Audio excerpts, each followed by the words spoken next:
नमस्कार. संवादच्या आजच्या आपल्या कार्यक्रमामध्ये आपल्याला पाहुणे म्हणून लाभलेले आहेत सुप्रसिद्ध लेखक आणि विचारवंत डॉक्टर रावसाहेब कसबे. रावसाहेब कसबेंची अनेक पुस्तकं प्रसिद्धच आहेत, त्याला अनेक पुरस्कारही मिळालेले. ते राज्यशास्त्र विषय शिकवतात. डॉक्टर रावसाहेब कसबेंचं वैशिष्ट्य हे की आंबेडकरांपासून मार्क्सपर्यंत भारतीय तत्वज्ञानात धर्म आणि त्याचं संपूर्ण चिंतन, त्याचा व्यवहारातः उपयोग जो आहे तो, आणि त्याचा जो फिलॉसॉफिकल म्हणजे जो तत्वज्ञानाचा भाग आहे तो, या साऱ्याचा करुणेचा स्पर्श ठेवून त्यांनी अभ्यास केलेला आहे आणि त्याची मांडणी केलेली आहे.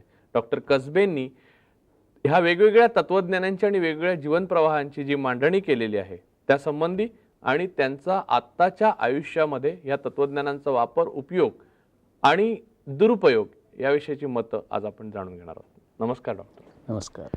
मला सांगा की विपुल लिहिलेलं आहे तुम्ही, म्हणजे खऱ्या अर्थाने चांगले ग्रंथराज लिहिलेले आहेत. आणि तुमचं वैशिष्ट्य म्हणजे जे ग्रंथ तुम्ही लिहिलेले आहेत त्याच्यामध्ये स्वतःचं असं मूलभूत विवेचन आहे. म्हणजे ह्या पुस्तकात अमक्याने हे म्हटलेलं आहे असं काहीही नाही. सुरुवात आपण डॉक्टर बाबासाहेब आंबेडकर आणि मार्क्स हा जो तुम्ही पुस्तक लिहिलं त्याच्यापासून करूया. की मार्क्स सारखा जो विचारवंत आहे आणि कम्युनिस्ट तत्वज्ञानाचा जो प्रणेता, आणि बाबासाहेब आंबेडकर जे आपल्या घटनेचे शिल्पकार आणि संपूर्ण दलितांच्या राजकीय अस्तित्वाला एक वळण देणारा थोर महापुरुष असं ज्यांचं वर्णन करता येईल, ह्या दोघांमध्ये कोणत्या कारणाने तुम्ही ह्यांच्या तुलनिक अभ्यास करायला प्रवृत्त झालात? त्या आंबेडकर आणि मार्क्स हे जे दोन महापुरुष होते, तर एक संपूर्ण भारतामध्ये अनेक वर्ष म्हणजे हजारो वर्ष त्याची संपूर्ण परंपरा, याच्यातून निर्माण झालेला जो एक दलित वर्ग, अस्पृश्य वर्ग जो होता, या अस्पृश्य वर्गांच्या मुक्तीसाठी प्रयत्न करणारा एक महापुरुष म्हणून आंबेडकरांची एक प्रतिमा आमच्या डोळ्यासमोर होती. पण 1960च्या कालखंडामध्ये जेव्हा जगामध्ये संपूर्ण अशी एक परिवर्तनं झाली आणि एक प्रचंड क्रांतिकारी तरुणांच्या मनामध्ये असे एक विचार आले, त्या काळामध्ये असं जाणवलं की जसे बाबासाहेब भारतामध्ये दलितांच्या मुक्तीचा लढा करत होते, तसा कार्ल मार्क्स हा महापुरुष संपूर्ण मनुष्य जातीच्या मुक्तीच्या संदर्भात एक विचार करत होता. म्हणून मला सतत असं वाटत होतं की संपूर्ण जागतिक दृष्ट्या मनुष्य जातीच्या मुक्तीचा विचार करणारा महापुरुष, कारण मार्क्सचं मुख्य सूत्र हे माणूस आहे. म्हणजे माणसाच्या चिंतनापासून मार्क्सवाद सुरू होतो. आता हे जगातल्या कम्युनिस्ट पार्टीत मानत नाहीत, तो वेगळा प्रश्न आहे. परंतु माणसाच्या बंधनातून सुरुवात होत आहे. परंतु म्हणजे जसा धर्माचा स्टार्टिंग पॉइंट हा परमेश्वर आहे, हेगेलच्या तत्वज्ञानाचा अगदी प्रारंभ बिंदू हा राज्य आहे, तसा मार्क्सच्या तत्वज्ञानाचा प्रारंभ बिंदू माणूस आहे. म्हणजे त्याच्या चिंतनाची सुरुवातच माणसापासून होते. हेगेलचं तत्वज्ञान डोक्यावर उभं होतं, ते त्याने पायावर केलं. त्याने पायावर केलं. याचं कारण असं की मार्क्स हा स्वतःला बराच कालखंड हेगेलचा शिष्यच मानत होता आणि तो हेगेलचा शिष्यच होता. कारण हेगेल पासून तर मार्क्सने डायलेक्टिक्स घेतलेलं होतं. संपूर्ण डायलेक्टिक्स हे हेगेल पासून स्वीकारलेलं होतं. फक्त हेगेल ज्या चैतन्यवादी भूमिकेतून माणसाचा विचार करत होता, मार्क्स म्हणाला असं तुम्हाला नाही करता येणार. जर माणसाच्या भौतिक प्रश्नाची, त्याच्या प्रत्यक्ष जगण्याच्या संघर्षाचा विचार तुम्ही करणार नसाल तर माणसाचं चिंतन हे ॲबस्ट्रॅक्ट होण्याची शक्यता आहे. म्हणजे अशा प्रकारचं चिंतन तर जगातल्या सगळ्याच धर्माने केलेलं आहे. म्हणजे अमूर्त चिंतन धर्माने करून माणसाची फक्त महती गायली, परंतु माणसाच्या प्रत्यक्ष जीवनामध्ये कुठल्याही प्रकारचं परिवर्तन त्याच्यामुळे झालेलं दिसत नाही. म्हणून मार्क्स हे सतत म्हणत होता की तत्वज्ञान जेव्हा व्यवहारात येतं, म्हणून तर मार्क्सच्या तत्वज्ञानामध्ये प्रॅक्सिस याला फार महत्त्व आहे. म्हणजे तुमचं तत्वज्ञान व्यवहारामध्ये ज्यावेळी येतं त्याच वेळी तुम्हाला काही समाज परिवर्तन करण्याची म्हणजे संधी मिळू शकते. म्हणून मार्क्स आणि आंबेडकर या दोघांची तुलना करताना ही गोष्ट सतत अशी जाणवत होती की मार्क्स आणि आंबेडकर हे दोन्ही काही विशिष्ट मर्यादेपर्यंत सारखाच विचार करत होते. मग तिथे फरक कुठे होता? फरक नेमका झाला तो जाती संस्थेच्या आकलनाच्या संदर्भात. कारण बाबासाहेब आंबेडकर नेहमी भारतातल्या कम्युनिस्टांना आणि समाजवाद्यांना एक प्रश्न विचारत होते की तुम्हाला जर भारतातल्या संपूर्ण दलितांची एकत्रीकरण करायचं असेल किंवा कामगार वर्गाचं संघटन करायचं असेल तर हा कामगार वर्ग विविध जातीत विभागलेला आहे. त्यामुळे आर्थिक प्रश्न घेऊन फार तर तुम्ही त्यांना संघटित केलं तर जातीच्या प्रश्नावर ते पुन्हा विघटित होण्याची शक्यता आहे. किंवा तुमच्या रस्त्यात सगळ्यात मोठा राक्षस जाती संस्थेचा उभा आहे. कारण सर्व शोषितांना एकत्रित आणायचं असेल तर जोपर्यंत जात नष्ट होत नाही तोपर्यंत सर्व शोषित एकत्रित येण्याची शक्यता नाही. तर एक तर तुम्हाला क्रांतीच्या अगोदर जे संघटन करायचं ते जाती नष्ट केल्याशिवाय संघटन होत नाही. समजा तुम्ही क्रांती केली तर क्रांती नंतर तुम्हाला जाती संस्थेचा विनाश करावाच लागेल, नाही तर ती क्रांती टिकणार नाही. म्हणून जोपर्यंत भारतीय कम्युनिस्ट हे जाती संस्थेला अंडर एस्टिमेट करत होते आणि भारतामध्ये जात नाहीच, भारतामध्ये वर्ग आहेत असं त्यांचं आकलन होतं पाश्चिमात्यांच्या अनुकरणांच्या सहाय्याने आलेलं, हे आंबेडकरांना मान्य नव्हतं. म्हणून आंबेडकरांचा मुख्य विरोध जो होता कम्युनिस्ट चळवळीला तो असा की कम्युनिस्ट चळवळ ही आर्थिक प्रश्नाच्या वरती जितकी प्रागतिक आणि क्रांतिकारी भूमिका घेते तितकी जातीच्या अंताच्या प्रश्नासंबंधी घेत नाही. आणि म्हणून आंबेडकरांना सतत शंका होती भारतीय कम्युनिस्टांच्या बद्दल. पुढच्या प्रश्नावर जाण्या अगोदर एक छोटासा ब्रेक घेऊया.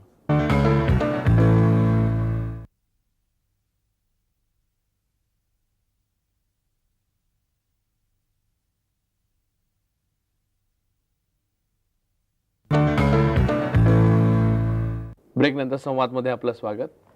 मला सांगा की डॉक्टर आंबेडकरांनी म्हणजे इथे अजून एक प्रश्न उभा राहतो की त्यांचं आकलन सामाजिक आणि राजकीय परिस्थिती संदर्भातलं आणि त्यांची विश्लेषण करण्याची क्षमता पाहता अजून काही वेगळं तत्वज्ञान उभं करणं त्यांना शक्य होतं. असं असताना सुद्धा त्यांनी हिंदू धर्मातून बाहेर पडून बौद्ध धर्म स्वीकारणं आणि ही एक वाट दलितांना दाखवणं, ह्या त्यांच्या भूमिकेमागे काय नेमकं असावं त्यांच्या, म्हणजे तुम्हाला त्याचं एक विचारवंत म्हणून एवढ्या काळानंतर त्याचा अभ्यास करताना काय जाणवलं, ह्यामागे त्यांचं काय असावं विचार, की स्वतंत्र तत्वज्ञान पण ते उभं करू शकत होते. जसं नवीन मार्क्सवाद तसं आंबेडकरवादी तत्वज्ञानाची पूर्ण निर्मिती करून कोणत्याच धर्माचे आम्ही अनुयायी नाही, आता यानंतर ह्या तत्वज्ञानाच्या आधारे आम्ही पुढे जाऊ, हे न करता बौद्ध धर्माचा स्वीकार करणं हे किंचित अनाकलनीय नाही वाटत, म्हणजे त्यांच्या प्रज्ञेच्या अर्थाने म्हणतोय मी. नाही, तसं कसं आहे, आंबेडकरांचा विचार तुम्हाला 3 पातळ्यांच्यावर करावा लागतो. पहिली पातळी ही जागतिक पातळी. आंबेडकर परदेशात जे गेले होते आणि इतके दीर्घकाळ त्यांनी परदेशात वास्तव्य केलं, त्यामुळे त्यांनी संपूर्ण मनुष्य जातीची प्रगती बघितलेली होती आणि मनुष्यजात विकासाच्या कोणत्या टप्प्यावर आहे त्यांना जाणवत होतं. आंबेडकरांच्या मनामध्ये एक सतत संघर्ष असा होता की संपूर्ण जगाच्या मनुष्य जातीच्या संवादी भारतीय समाज कसा निर्माण होईल. म्हणजे भारतीय समाज आणि जागतिक समाज यांच्यामध्ये एक नातं असलं पाहिजे. आणि असा विचार घेऊन जेव्हा आंबेडकर भारतात आले तेव्हा त्यांनी भारतीय राज्यघटना निर्माण करताना पहिल्यांदा हा जो एक व्यापक दृष्टिकोन ठेवला की आपल्याला स्वातंत्र्य, समता, बंधुता, न्याय या तत्वावरती, म्हणजे त्यावेळच्या आधुनिक मूल्यांशी बांधिलके मानून संपूर्ण जगाच्या मनुष्य जातीशी संवादी असा आपल्याला भारतीय समाज निर्माण करायचा. हा एक टप्पा. दुसरा टप्पा म्हणजे हा जागतिक टप्पा झाला. हा भारतीय टप्प्यावर विचार करताना त्यांच्या मनात एक सतत गोष्ट होती की भारतामध्ये जाती संस्था हा एक असा अडसर आहे की जो एकाच वेळी स्वातंत्र्य, समता आणि बंधुता या तिन्ही मूल्यांच्या विरुद्ध उभा आहे. म्हणजे तो जाती माणसाला स्वातंत्र्य देत नाहीत, समता तर देतच नाही, आणि जोपर्यंत जाती आहेत तोपर्यंत जातींच्या मध्ये माणसांच्या मध्ये बंधुभाव असण्याची सुतराम शक्यता आहे. तेव्हा आंबेडकर एक तोडगा असं सुचवत होते, सगळ्या डाव्यानं पण ते सांगत होते, प्रागतिक विचारांच्या लोकांना पण ते सांगत होते की तुम्हाला जाती संस्था नष्ट करण्याचा एक मी कार्यक्रम देतो. आणि तो कार्यक्रम त्यांनी 1936 साली दिला. म्हणजे सर्वसामान्यपणे एनिलिशन ऑफ कास्ट नावाचं जे त्यांचं भाषण आहे, जे भाषण झालं नाही तिथे याच्यामध्ये जातपात तोडक मंडळामध्ये, नंतर ते त्यांनी प्रसिद्ध केलं, गांधींनी त्यांना उत्तर दिलं. त्याच्यामध्ये त्याने सांगितलं की जाती संस्था मोडण्याचा एक कार्यक्रम मी तुम्हाला असा देतो की जर तुम्ही खरे राष्ट्रवादी असाल अंतःकरणापासून कारण राष्ट्रवाद निर्माण करण्याकरता प्रत्येक जगातल्या राष्ट्राला कोणता त्याग करावा लागला हे आंबेडकरांनी प्रत्यक्ष पाहिलं. फ्रान्सचं उदाहरण त्यांच्या समोर होतं. तर म्हणले एक गोष्ट तुम्ही जाणीवपूर्वक आपण करूया ना, की जो धर्म भारतीय माणसाला जाती संस्थेचे संस्कार देतो त्या धर्माच्या पासून माणसाला बाहेर काढा. एक हा कार्यक्रम. इथे बाबासाहेबांच्या धर्मांतराचा संबंध येतो. म्हणजे ज्या संस्कारांच्यामुळे, ज्या धर्माच्या संस्कारांच्यामुळे जाती संस्था अधिक घट्ट होईल, तर तुम्ही धर्माच्या संस्कारांच्या वरती हॅमरिंग करून, म्हणजे हे किती पोकळ आहे, हे किती खोटे आहे, हे मनुष्य जातीला किती खऱ्या अर्थाने गुलामगिरी ठेवणार हे पटवून द्या, अधम बनवणार. आणि धर्माच्या संस्कारातून म्हणजे धर्माच्या संस्कारातून म्हणजे फक्त जो धर्म जाती संस्था शिकवतो त्या संस्कारातून माणसाला बाजूला काढा तुम्ही. एक. आणि दुसरी गोष्ट जाणीवपूर्वक तुम्ही हे करा ना, की आपल्या देशामध्ये अजूनही बालविवाह आहेत. म्हणजे मोठे इंजिनियर, डॉक्टर्स यांची जी लग्न होतात ते आई बापच ठरवतात, मुलगा काय स्वतः ठरवत.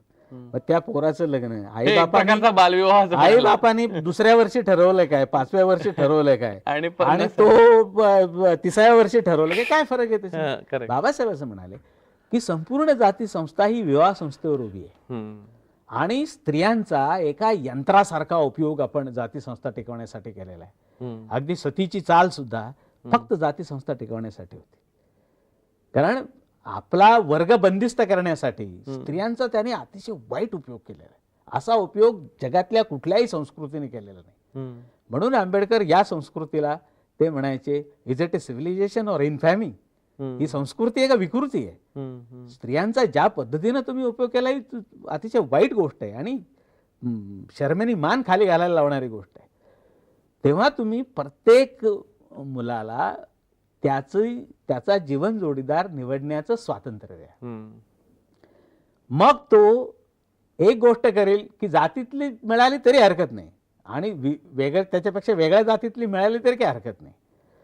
भारतात जर अजूनही खरा राष्ट्रवाद स्थापन करायचा असेल, भारत एक राष्ट्र बनवायचं असेल, तर एक थोडासा त्याग करून एका पिढीने तरी जर सून खालच्या जातीतली आणली तर लेक वरच्या जातीत द्यावी, आणि लेक खालच्या जातीतली आणली किंवा जावई खालच्या जातीत आणला तर आपण आपली दुसरी मुलगी तरी दुसऱ्या वरच्या जातीला.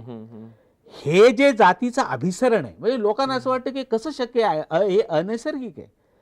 परंतु फ्रान्स सारख्या राष्ट्रांनी जेव्हा हिटलरने त्यांच्यावर आक्रमण केलं त्यावेळी तिथे संपूर्ण तरुण पिढी मारली गेली होती. म्हणजे 16 वर्षाच्या मुलीला 56 वर्षाच्या आतला नवरा मिळत नव्हता. पण त्या राष्ट्राने पुन्हा ते राष्ट्र उभं केलं. हा त्याग जर ते करत असतील राष्ट्र निर्माण करण्यासाठी, तर आपल्याला तर तेवढा त्याग करण्याची गरज नाही. एक साधी दृष्टी, मानवी दृष्टी घ्यायची की आपल्या मुलांच्या वरती आपण विवाह करताना कुठल्याही प्रकारचं कंपल्शन आणायचं नाही. या मुलांना मोकळं सोडा, त्यांना प्रेम विवाहच करू देत. पण मग हे दुसऱ्या टप्प्यात हे त्यांनी हे केलं. हा दुसरा टप्पा झाला. तिसरा टप्पा, आणि तिसरा टप्पा बाबासाहेबांनी धर्मांतराचा केला. की ते म्हणले की आता मला धर्मांतराशिवाय पर्याय याच्यासाठी राहिलेला नाही की निदान बाकीचा समाज जरी बाहेर आला नाही तरी मी माझ्या समाजाला या संस्कारातून बाहेर आणतो. पहिली गोष्ट. आणि त्यांना भारतातल्या प्रागतिक चळवळीबद्दल एक विश्वास वाटत होता.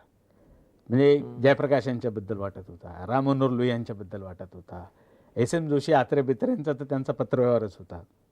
त्यांना असं वाटत होतं की एक दिवस मी जे म्हणतोय हे भारतीय डाव्या चळवळीला, पुरोगामी चळवळीला कळेल, आणि आज ना उद्या ते त्यांच्या मूलभूत धोरणामध्ये बदल करतील आणि ते ह्या वाटेने जातील.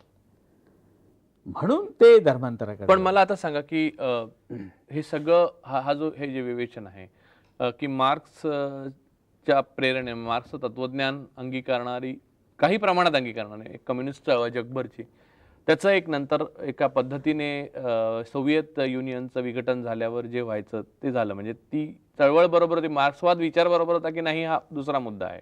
ती सोव्हिएत युनियनचं विघटन कारणं कोणती होती तो वेगळा भाग आहे. पण ते एक मार्क्सवादी चळवळीची काही प्रमाणात का होईना तेव्हा पिछेहाट झाली एक.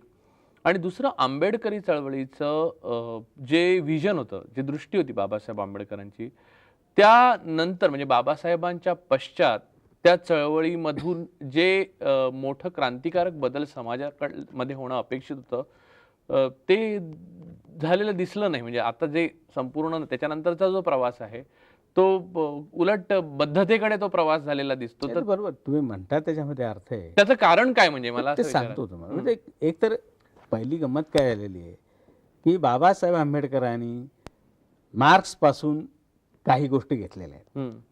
म्हणजे हे दलित चळवळ मान्य करणार नाही, परंतु बाबासाहेब आंबेडकरांचं समग्र लिखाण जर तुम्ही बघितलं तर बाबासाहेब आंबेडकर सतत बुद्धाची मार्क्सची तुलना करतात. कशा करतात?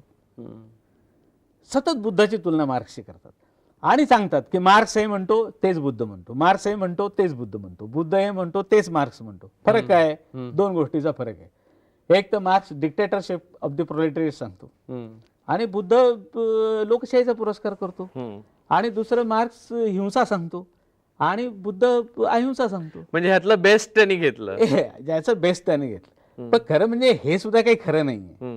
म्हणजे तोही काही तसा हिंसा सांगत नव्हता. आणि शेवटी बाबासाहेब आंबेडकरांनी हिंसेबद्दलचं बुद्ध आणि धम्ममध्ये जे विश्लेषण केलं ते सुद्धा असं आहे की त्यांनी सुद्धा ते सुद्धा काही एक्स्ट्रीम अहिंसक नव्हते. ते म्हणले विल टू किल आणि नीड टू किल. म्हणजे माणसाच्या मध्ये दुसऱ्याची हिंसा करण्याची इच्छा असणं वाईट, ती त्याज्य, पण हिंसा करणं आवश्यक असेल तर त्याला आंबेडकरांची ना नव्हती. त्यामुळे मार्क्स आणि बुद्ध यांची सतत तुलना करत असताना ते या पद्धतीने. आता रशियन राज्यक्रांतीबद्दल सुद्धा आंबेडकरांनी खूप पूर्वी लिहून ठेवलं होतं. आंबेडकरांचं म्हणणंच असं होतं खरं म्हणजे आंबेडकर एक जे काही अतिशय महत्त्वाचे मूलगामी सिद्धांत मांडत होते, म्हणजे ते विशेषतः राज्यशास्त्रामध्ये मांडत होते, अर्थशास्त्रामध्ये मांडत होते आणि मानववंशशास्त्रामध्ये पण मांडत होते, तत्वज्ञानात मांडत होते. म्हणजे आंबेडकरांनी या विविध ज्ञान शाखांना जे मौलिक योगदान केलेलं आहे त्याची अद्याप चर्चाच व्हायची आहे. म्हणजे आंबेडकरांची चर्चा आपण एक तर ते दलितांचे कैवारी किंवा दलितांचे मुक्तिदाते भारतीय राज्यघटनेचे शिल्पकार या दोनच गोष्टींनी करतो आणि त्या दोन ओळी मध्येच संपवतो, या दोन ओळी संपवतो. आणि हे आंबेडकरांचं अतिशय मायनर, अतिशय एकदम साधं योगदान आहे. आंबेडकरांनी जे केलेलं योगदान आहे मनुष्य जातीचा विचार करणाऱ्या विविध ज्ञान शाखांना जे त्यांनी त्यांच्या पद्धतीने योगदान केलेलं आहे त्याचा अजून कोण विचारच करत नाही. रसेलच्या प्रिन्सिपल्स ऑफ सोशल रिकन्स्ट्रक्शनवर त्यांनी जी समीक्षा लिहिलेली आहे त्यांनी तत्वज्ञानात एक योगदान दिलेलं आहे. पण तेच मी कसबे तुम्हाला हेच विचारत होतो की एवढं मूलगामी दृष्टी ठेवून मार्ग आखून दिल्यानंतर एका विजनरी माणसाने चळवळीचं म्हणजे जे समाजामध्ये बदल, जो क्रांतिकारक बदल अपेक्षित आहे, जो राजकीय अर्थाने पण आणि सामाजिक अर्थाने पण आहे, तो न होता ती चळवळच आखून दिलेल्या मार्गावर पुढे जावी तशी अडकली. ह्याचं तुम्ही विश्लेषण कसं करता या प्रश्नाच्या उत्तराला आणण्याकरता एक ब्रेक घेऊया.